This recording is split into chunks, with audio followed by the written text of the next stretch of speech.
If this reinforcement army ended up losing as well, they needed to be prepared to at least lose 3 or 4 oases. But nobody was thinking that the worst-case scenario like that would happen. The war god of the western desert, the bloodied hand Venursus, had arrived at Shwariai's largest oasis. Venursus asked for the situation as soon as he arrived, and started to determine the level of the gathered warriors. He then commanded this and that regarding their supplies, and then started a strategy meeting with the lead warriors and the greatest warrior who would go to war with him. When every minute counted, seeing Venursus look like he was taking his time, Hangry and the other greatest warriors urged him to hurry up and lead the army, but each time, Venursus just gave them a "you all caused this to happen" type of gaze and did not give a damn about what they wanted.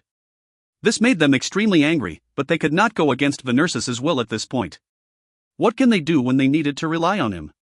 Venursus was able to prepare everything the way he wanted. And then he finally started to move. Many warriors came to watch him leave. Glow Hangry was among the group as well. "We hope you can bring victory to Shwariai." Venursus sighed internally at Hangry's words. The reason he was so pushy about him leading the army and not Rikare was because he was worried it would end up like this. He was frustrated and annoyed, but this was still his glow. Venursus bowed to Hangry before getting on the perma. "Sweep away Paria's weak warriors." Listening to one of the greatest warriors who had been disagreeing with everything he said at the last meeting, Venursus looked at him before saying, "Why don't you try sweeping them?" The warrior's face became extremely red, and Venursus snorted as he started to move. The desert sword followed after him. "Have the reinforcements arrived?" Parengso asked the patrol warrior who arrived as he continued to pace inside the peo. "They were preparing to leave as I started to head over, so if they proceed quickly, they should arrive within a day." One day. The oasis might fall even tonight. "We have managed to hold on thanks to the ditches and the fence, but we do not know when it will fall." "Ride back the way you came and inform Venursus. Please tell him to move the troops faster, so that he can arrive by evening and protect the oasis." "As you command." Once the patrol warrior left, Parengso pushed down on his aching head with both hands. When they lost 10,000 warriors, he thought they would no longer be able to aim for Paria's weak spot. Furthermore, with many warriors and even greatest warrior Rikare ending up captive, he couldn't even imagine how much ransom they would need to pay to get them back. It would probably be a substantial amount. They might even need to offer up an entire oasis for them. Parengso and Mabis tried their best to lead the warriors the next day against Paria's advances, but with Paria's morale as high as it could be and the Shwariai's as low as possible, there was a significant difference between the abilities of the two armies. Plus, with that nightmare, Paria's young new glow, running amok with his 50 or so warriors, there was nobody in Shwariai who could stop their progression. The warriors' morale fell so low that it was crawling in the sand, and the final straw was when the strong warriors were saying that they could not take anymore. Mabis and Parengso had no choice but to retreat to the bushy forest oasis. But Pariae followed after them and started to fight. They defended the oasis with all of their might, but in the end, after 3 days, they lost the oasis and had to retreat to another oasis. Pariae was not satisfied with one oasis and continued to chase after them and continued attacking. Parengso was in despair. Mabis died when they lost the bushy oasis, and there were only 5,000 warriors left. "If we lose this oasis as well, Shwariai will absolutely lose at least a minimum of 3 oases from this war. We must maintain this oasis in order to use this oasis as tribute to bring back the warriors as well as the women and children." Parengso made up his mind to do whatever he needed to do to light up the fire in the warriors to protect the oasis at least until tonight. If you find any errors, ads pop up, ads redirect, broken links, non-standard content, etc., please let us know. Report chapter so we can fix it as soon as possible. Book 2 to 5.3 Venursus moves 2. Book 2 to 5.3 Venursus moves 2. The enemy's defenses are stronger than I expected. Did they say his name was Parengso? Again answered Yulian's question. He is a greatest warrior with the name the Splendid Light because of his elaborate and quick Shamshir skills. He seems to have decent leadership and has a lot of respect from his warriors, so he is holding on better than we expected. Treble laughed as he answered. Still, they will not be able to last past tonight. But it is about time for their reinforcement to arrive. Again spoke as if he had thought about that as well. Tonight, no, tomorrow night at the latest, the reinforcements should arrive. We need to take the oasis and defend it. No matter how much the Shwariai's glow does not like Venursus, with the situation like this, he will most certainly send Venursus out. We've been having fun winning so far, but that should slow down now. Just thinking about that ghost makes me already start to get a headache. As Treble put his hand on his head to pretend that his head was hurting, Again just brushed him aside as he spoke to Yulian. We should leave Treble in charge of the attack on the oasis. I will take 10,000 warriors and handle their reinforcements while Treble takes the oasis during that time. Can you do it on your own? You can do it on your own? As Yulian and Treble asked Again in surprise, Again looked at both Treble and Yulian before smiling. I will not be alone. With the glow helping me, even if we do not manage to win, we should be able to hold them off. Me? Yes. Just like how nobody in Schweria can stop the glow and red storm, there was nobody in Pariae who can stop the Nurses and the Desert Sword. But isn't the situation different now? Again was certain about his strategy. Victory will happen tonight. If Yulian and Red Storm can hold off the Nurses and the Desert Sword, he should be able to hold off the Schweriai's reinforcements for at least one night as long as they move first and find a favorable terrain. If you look at it one way, it was using Yulian's life as bait, but Again had faced the Nurses' might before. He knew that Yulian's skills were at least on par with the Nurses, and although he was lacking in experience, the young Yulian should be stronger when it came to strength. Plus, going against the Nurses will be a great learning experience for Yulian, so even thinking about the long run, it wasn't a bad decision. Furthermore, the reason Again was certain that Yulian will not end up in significant danger was because that monster-like old man was watching from nearby. Again did not have a single concern about his plan. Listening to Again's explanation, Yulian and Treble soon agreed. Again talked about his plans for after that as well. Once you take the oasis, prepare to defend against the enemy forces and send a signal. If the Glow and I retreat as soon as we see your signal, the Schwerii will definitely chase us. I'm sure they will. Again nodded at Treble's response. If they quickly chase behind us, their formation will not be sturdy, so if we hit them at that time with a prepared formation, even Venersis should have some problems guiding his warriors. While you are fighting them off, the Glow and I will fix up our formation in the oasis before hitting them from the left and right. Then wouldn't that be a complete victory for us? The problem is time. Yes. How quickly do you think you can take the oasis? How long can the Glow and I hold off Venersis? Finally, can you successfully fight against Venersis as he chases us back? If all three of these go the way we want it to go, it is going to be our absolute victory. If we can hit them on three sides, even if they had 10 warriors of Venersis' strength, we can win. Yulian nodded his head until he came across a question and asked. What if he doesn't chase us and fixes up his formation before attacking? Then wouldn't that be good as well?